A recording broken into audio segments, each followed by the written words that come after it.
उन्होंने सबसे पहला प्रयोग जो किया वो किया दूरदर्शन और दूरश्रवण का। अब दूरदर्शन और दूरश्रवण का कैसे प्रयोग किया?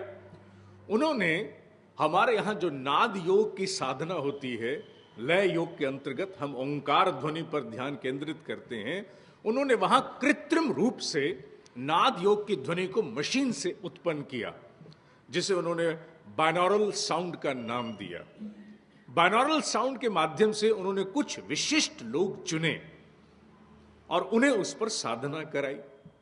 जब उन्होंने साधना कराई तो उन्होंने धीरे धीरे पाया कि साधना के बाद उन चुने हुए विशिष्ट लोगों में अतीन्द्रिय क्षमताएं जागृत हो गई। वहां कोई योगी नहीं था, वहां हमारे ऋषि नहीं थे। क्या क्षमताएं जागृत हो गई? वहां ऐसी क्षमताएं जागृत हो गई कि 1 किलोमीटर से लेकर के और 2000 किलोमीटर दूर अगर किसी व्यक्ति का चित्र दिखा दीजिए तो वो वहां बैठे बैठे उसकी पूरी आसपास की अवस्था का ब्यौरा दे सकते थे। ये कहां की बात हो रही है? ये बात हो रही है पाश्चात्य राष्ट्रों में, विशेषकर अमेरिका की बात हो रही है। उन्होंने कोई मंत्र नहीं जपा, उन्होंने आस्था का कोई प्रतीक नहीं बनाया, मात्र मशीन के द्वारा उत्पन्न एक कृत्रिम ध्वनि पर अपना पूर्ण मनोयोग, अपना ध्यान केंद्रित करते हुए उन्होंने अतीन्द्रिय क्षमता को विकसित कर डाला। लेकिन वो विशिष्ट लोग कौन चुने गए? वो विशिष्ट लोग वो चुने गए जो उनके अनुसार पवित्र मानसिकता से पूरित थे। क्यों चुने पवित्र मानसिकता वाले? Why not any Tom, Dick, Harry? उसका कारण एक ही था, क्योंकि उनके शोध ने यह पाया कि जिस व्यक्ति की मनोभूमि पवित्र नहीं है, अपवित्रता से ग्रसी हुई है, वो व्यक्ति भीतर जाके केंद्रीभूत नहीं हो सकता। उसके भीतर की अपवित्रता नाना प्रकार के दोषों के द्वारा बार बार आकर के उसकी मानसिकता को प्रभावित करेगी। ध्यान केंद्रित होगा नहीं, क्षमता जागृत हो नहीं सकेगी। तो आधार यह पाया गया कि अगर मनुष्य को, और बात कहां की हो रही है? क्वांटम साइंस की। कहां की? पाश्चात्य राष्ट्रों की। क्या हो रही है? अगर मनुष्य को अपने भीतर की निधियों को जागृत करना, निधियां माने वो जो उनसे ऊपर हैं, जो हमारे व्यवसाय में हमारे सामान्यतः काम आती हैं, जो हमारे सामान्य लोकाचार में हमारे काम आती हैं, जो सामान्य अभिव्यक्ति में हमारे काम आती हैं। Above that what we call as mundane affairs of the life, उन सब से ऊपर की बात हो रही है। वो असीम शक्तियां जिनसे हम सब पूरित हैं। वी ऑल, अगर कहा जाए तो हम सब का मस्तिष्क, हम सब की काया एक पूरा पैकेज है, जिसका पूरा का पूरा पीडीआई करके ईश्वर भेजता है। प्री डिस्पैच इंस्पेक्शन ईश्वर के द्वारा हो जाता है, मोहर लगा दी जाती है, एंड देन डिलीवरी हैपेंस।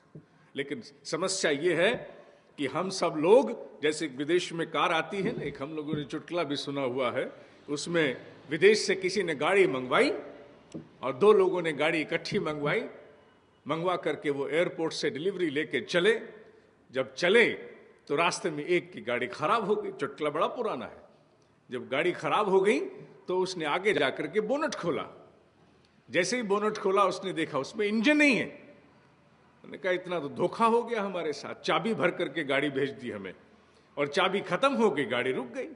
जो पीछे वाला था उसने कहा तुम चिंता मत करो, ये सब लोग मूर्ख हैं वहां बैठे हुए, एक गाड़ी में इंजन नहीं डाला और एक में 2-2 डाल दिए, मेरी डिक्की में इंजन है। जबकि उस कार के मॉडल में उसका इंजन उसकी डिक्की में ही था, अर्थात पीछे था। हम सबके साथ भी ऐसी अवस्था है, हमारे भीतर की बहुत सारी क्षमताओं का बोध हमें नहीं हो पाता है और हम उतना ही अपने आप को मान लेते हैं। अब विज्ञान उसकी पुष्टि कर रहा है, no you are not that much, you are beyond. अगर विज्ञान पुष्टि ना कर रहा होता तो हम शायद हो सकता है आऊं गांव के सिद्ध के वशीभूत होते या ना मानते। लेकिन आज हमारा युवा बच्चा इस बात को नकार नहीं सकता है कि distance viewing is possible and that is science. उसके लिए किसी और की आवश्यकता नहीं। लेकिन उस विज्ञान के पहले सबसे बड़ा आधार क्या है? मानसिकता पवित्र होनी चाहिए। अगर मानसिकता पवित्र नहीं है तो मनुष्य कुछ का कुछ सोचता है, कुछ का कुछ देखता है, कुछ का कुछ करता जाता है।